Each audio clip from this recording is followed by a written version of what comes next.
City of lakes Udaipur. ഇന്ന് ഉദയ്പൂരിൽ നിന്നാണ് നമ്മളുടെ യാത്ര ആരംഭിക്കുന്നത്. അപ്പം നമ്മളിപ്പോൾ ഇന്നുള്ളത് ഉദയ്പൂരിലാണ്. ഇന്നലെ നൈറ്റാണ് നമ്മൾ രാജസ്ഥാനിലെ ഉദയ്പൂരിൽ എത്തിയത്. അപ്പം നമുക്ക് കിട്ടിയ ഹോട്ടൽ എന്ന് പറയുന്നത് ഒരു അടിപൊളി ഹോട്ടലാണ്, ഒരു പാലസ് ടൈപ്പിലുള്ള ഹോട്ടലാണ്. പിന്നെ രാത്രി ഇവിടെ എത്തി നമ്മൾ ബാർഗെയിൻ ചെയ്തത് കാരണം അവന് നന്നായിട്ട് റേറ്റൊക്കെ കുറച്ച് തന്നിട്ടുണ്ട്. അപ്പം ഹോട്ടലിൻ്റെ മുകളിൽ ടോപ്പിലുള്ള പൂളാണിത്. ഈജെ അവിടെ കുളിച്ച് തകർക്കുകയാണ്. ഇന്ന് നമ്മൾ രാജസ്ഥാനി ഫുഡായിട്ടുള്ള പോഹയാണ് ടേസ്റ്റ് ചെയ്യാൻ പോകുന്നത്. ഇത് അവലും അതുപോലെ തന്നെ നിലക്കടലയും ചേർത്തിട്ടുള്ള ഒരു റൈസ് പോലത്തെ ഒരു ഐറ്റമാണ്. മോർണിംഗ് ബ്രേക്ക്ഫാസ്റ്റിൻ്റെ കൂട്ടത്തിലാണ് നമുക്ക് ഈ ഫുഡ് തന്നെ. ഇത് കഴിക്കാൻ ഇതിൽ കടുക് വരുന്നുണ്ട്, പിന്നെ മഞ്ഞൾപ്പൊടിയൊക്കെ ഇട്ടിട്ടുള്ള റൈസ് പോലത്തെ ഒരു ഐറ്റമാണ്. കഴിച്ചിട്ട് നല്ല ടേസ്റ്റ് ഉണ്ട്. നമ്മൾ കുറേ ക്വാണ്ടിറ്റി കഴിച്ചാലും വയറ് നിറഞ്ഞതായിട്ടുള്ളൊരു ഫീലിംഗ് തോന്നുന്നുണ്ട്. ഇത് ചെനാദാലിൻ്റെ കറിയാണ്, ചെനാദാൽ മസാല. സമയം രാവിലെ 10 ആയിട്ടുണ്ട്. നമ്മളിതാ ഉദയ്പൂർ സിറ്റി പാലസിലേക്കാണ് പോകുന്നത്.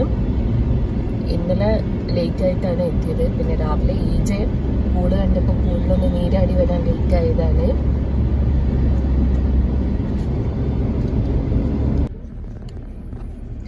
ഇതാണ് നമ്മളെ ഉദയ്പൂരിലുള്ള royal city palace. Maharana Mewar കിങ്ഡത്തിലുള്ള ഉദയ് സിംഗ് ആണ് ഈ ഒരു പാലസ് കൺസ്ട്രക്ട് ചെയ്തത്. പിന്നെ പിച്ചോള ലേക്കിന്റെ അടുത്തായിട്ടാണ് ഈ ഒരു പാലസ് വരുന്നത്. ഇവിടെയുള്ള എല്ലാ പാലസുകളായാലും അതുപോലെ തന്നെ ടെമ്പിൾസ് ആയാലും എല്ലാം ഈ ലേക്ക് പിച്ചോളനോട് ചുറ്റിയിട്ടാണ് ഉണ്ടാക്കിയിട്ടുള്ളത്. ഈ പിച്ചോള ലേക്ക് നിന്നാണ് ഈ ഒരു ഉദയ്പൂർ സിറ്റിയിലേക്കുള്ള വെള്ളം എല്ലാ സ്ഥലത്തേക്കും എത്തിയത്. അപ്പം ഈ ഒരു സിറ്റിന്റെ ഡെവലപ്മെന്റ് സ്റ്റാർട്ട് ചെയ്തത് ആ ഒരു പിച്ചോള ലേക്കിന്റെ അടുത്ത് നിന്നാണ്. അതുകൊണ്ടാണ് അതിന്റെ ചുറ്റുഭാഗങ്ങളിലായിട്ടാണ് ഇവിടുത്തെ എല്ലാ വിധത്തിലുള്ള ഡെവലപ്മെന്റ്സും നടന്നത്. പിച്ചോള ലേക്കിൽ കാണുന്ന ഈ വൈറ്റ് കളറ് അവിടുത്തെ രാജാവിന്റെ സമ്മർ പാലസ് ആണ്. ഇപ്പം ഈ ലേക്ക് പാലസ് എന്ന് പറയുന്നത് താജ് ഗ്രൂപ്പിന്റെ കീഴിലുള്ള ഒരു ഹോട്ടലാണ്.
ഇത് സിറ്റി പാലസ് മ്യൂസിയത്തിൻ്റെ എൻട്രിയാണ്.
കൃഷിയുമായി ബന്ധപ്പെട്ട കാര്യങ്ങളാണ് ഈ ഒരു ഷോക്കേസിലുള്ളത്.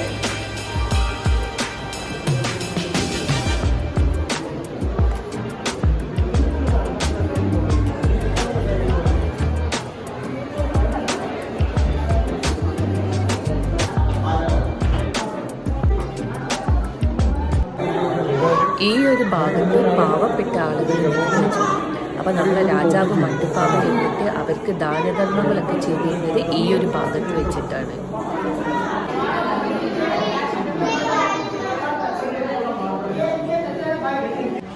ഈ ഒരു കൊട്ടാരത്തിൻ്റെ നടുമുറ്റത്തേക്ക് ഇറങ്ങുമ്പം ഇത്രയും വലിയ കൊത്തുപണികളൊക്കെ ഉള്ള കൊട്ടാരത്തിൻ്റെ നടുക്ക് ഇത്രയും വലിയ മരങ്ങൾ എങ്ങനെയാണ് വന്നത്, അതിൻ്റെ വേരുകളൊക്കെ ഈ കൊട്ടാരത്തിനൊരു ബുദ്ധിമുട്ടും വരുത്താതെ എങ്ങനെയാണ് മുന്നോട്ട് പോകുന്നത് എന്നൊക്കെ ആലോചിച്ചപ്പോൾ ശരിക്കും ഭയങ്കര അത്ഭുതം തോന്നി.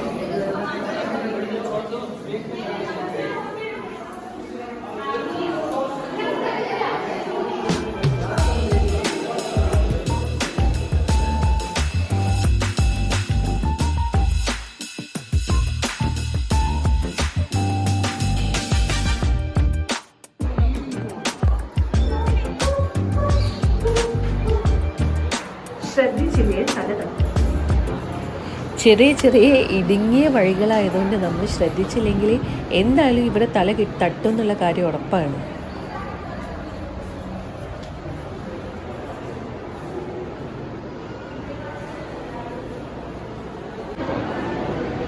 ഇത് നമ്മൾ ഉദയ്പൂർ സിറ്റി പാലസിൻ്റെ ഡിജിറ്റൽ റീക്രിയേഷനാണ്. ഇങ്ങനെയായിരുന്നു നമ്മുടെ പാലസ് ഉണ്ടായത്.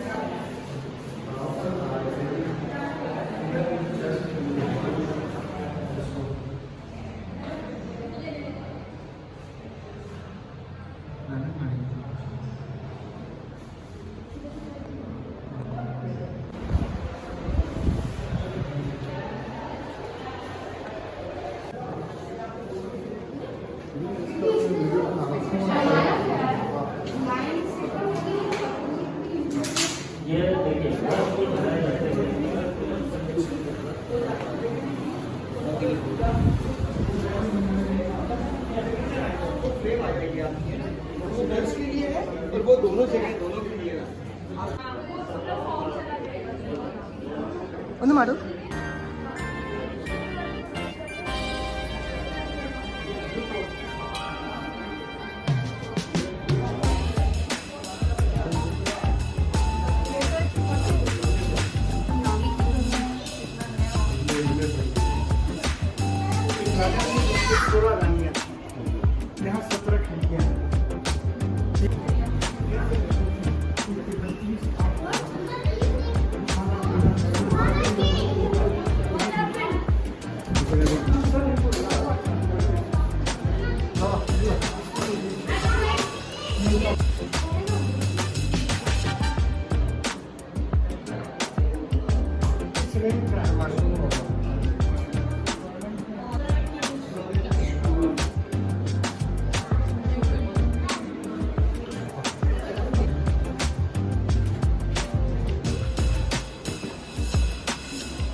പിന്നെ അന്നത്തെ സ്ഥാനമാണ്.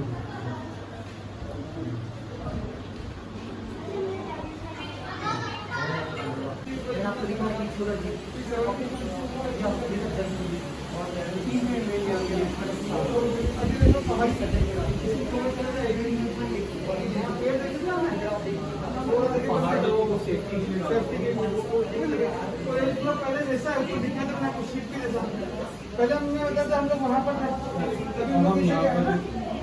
अब राजा क्या रहते वो समय निकल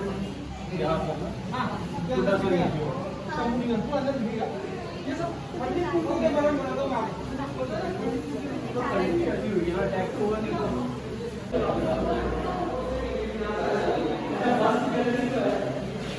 ഇത്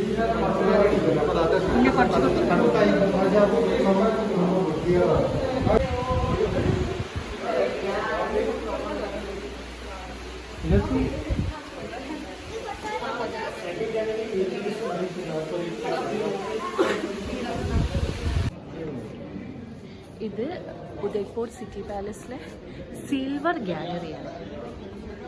ഇതെല്ലാം ഉണ്ടാക്കിയിട്ടുള്ളത് സിൽവർ കൊണ്ട്.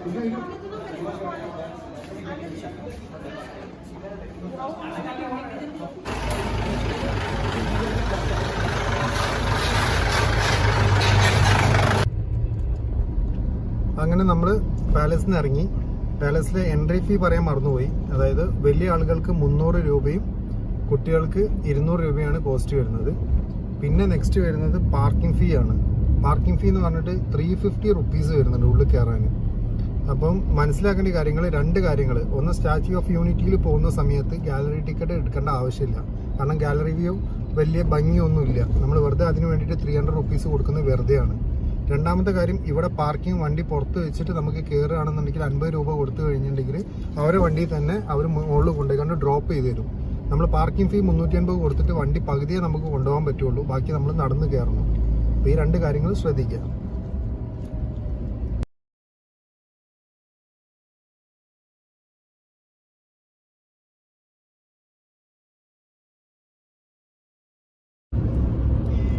നമ്മളെ നീലാകാശം പച്ചക്കടൽ എന്ന് പറയുന്ന ഫിലിമില് ആ ഒരു പഞ്ചറ ഒട്ടിക്കുന്ന ഒരു സീൻ ഉണ്ടല്ലോ, അത് ഷൂട്ട് ചെയ്തത് ഈ ഭാഗത്ത് നിന്നാട്ടോ.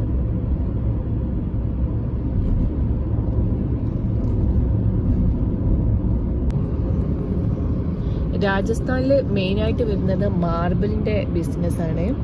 ഈ റോഡിന്റെ 2 സൈഡിലും നിറയെ മാർബിളിന്റെ ഷോപ്പുകളാണ് കാണുന്നത്.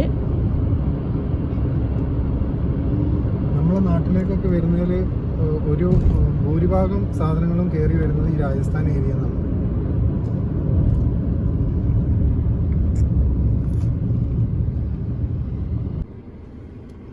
ഇതാണ് മാർബിളിൻ്റെ സ്റ്റോണ് വരുന്നത്. നമ്മുടെ നാട്ടിൽ നമ്മൾ ഷോപ്പിൽ പോകുമ്പോൾ മാർബിൾ ഇവിടുന്ന് കട്ട് ചെയ്തിട്ട് ഇവർ കൊണ്ടുവരുന്നത്. നമ്മൾ ഈ കോറിയിൽ നിന്ന് അവർ കട്ട് ചെയ്തിട്ട് കൊണ്ടുവന്നിട്ട് ഈ രീതിയിലാണ് കൊണ്ടുവരിക. ഇതാണ് നമ്മൾ പിന്നെ അവർ കട്ട് ചെയ്തിട്ട് നമുക്ക് നാട്ടിലേക്ക് അവർ സാധനം എത്തുന്നത്.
അജ്മീർ ദർഗയുടെ സൈഡിലായിട്ടുള്ള വ്യൂസ് ആണ്. ഇവിടെ നിന്ന് ആകെ 2 കിലോമീറ്റർ ആണ് ദർഗയിലേക്കുള്ളത്.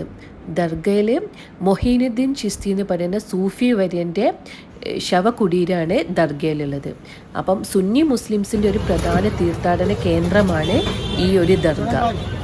മൊഹീനുദ്ദീൻ ചിസ്തിൻ്റെ മരണശേഷം ഇവിടെ ഭയങ്കര അദ്ദേഹത്തിൻ്റെ ആ ഒരു തത്വചിന്തകളും കാര്യങ്ങളും കാരണം ഇവിടെ വളരെ ഫേമസ് ആവുകയും ഓൾമോസ്റ്റ് എല്ലാ മുഗൾ റൂളേഴ്സും ഇവിടെ വിസിറ്റ് ചെയ്തിട്ടുണ്ട്. അക്ബർ തന്നെ 14-ലധികം തവണ ഇവിടെ വിസിറ്റ് ചെയ്തിട്ടുള്ള ആണ് രേഖകളിലുള്ളത്.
നമ്മള് 6:30 മണിയായപ്പം അജ്മീർ ദർഗയിൽ ഇറങ്ങി. അവിടെ ഭയങ്കര റഷാണ്. അപ്പൊ അവിടെ നിന്ന് ഇറങ്ങി. പിന്നെ ഇനിയിപ്പോ 2.5 മണിക്കൂറാണ് ജയ്പൂരിലേക്കുള്ളത്. അപ്പൊ നമ്മള് അവിടുന്ന് ജയ്പൂരിലേക്ക് പോയിക്കൊണ്ടിരിക്കുകയാണ്. ഇന്നത്തെ യാത്ര നമ്മൾ ജയ്പൂരിൽ വെച്ച് നിർത്താമെന്നാണ് വിചാരിക്കുന്നത്. ജയ്പൂരിൽ സ്റ്റേ ചെയ്യാനാണ് വിചാരിക്കുന്നത്. സമയം 10 മണിയായി. ഞങ്ങളിതാ പിങ്ക് സിറ്റി എന്നറിയപ്പെടുന്ന ജയ്പൂരിൽ എത്തിയിരിക്കുകയാണ്. ഇവിടെ ഹവാമാലിൻ്റെ തൊട്ടടുത്ത് റൂം എടുത്തിട്ടുണ്ട്. അപ്പം നാളെ വീണ്ടും കാണാം. Bye bye.